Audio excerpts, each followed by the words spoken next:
USDCAD today analysis. Hello friends and welcome to your channel TubeCore. In this video we'll talk about dollar against Canadian. So before we start the video, if you're new to the channel, then make sure you subscribe, like and share. These buttons are for you, not for me. I can't subscribe to my own channel. Just do that. Subscribe, like and share. It's all free. Okay.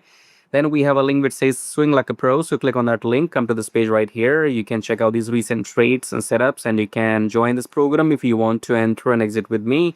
And then you can book consultation if you speak with me, and you can always join my free Telegram. So coming back to the chart, starting the top down approach with weekly time frame.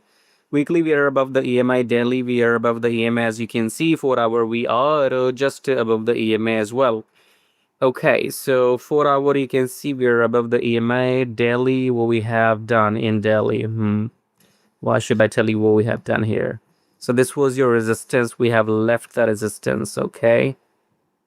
And then we have two blue candles. As per the definition, all the price in all time frames is above the EMA. Only look for longs after each pullback in 4 hour. Okay, weekly, daily, 4 hour, all our price is above the EMA in all three time frames. Only look for longs after each pullback as per the definition. But if you want precise entry and exit, then join this program, subscribe, like and share. Till then, take care.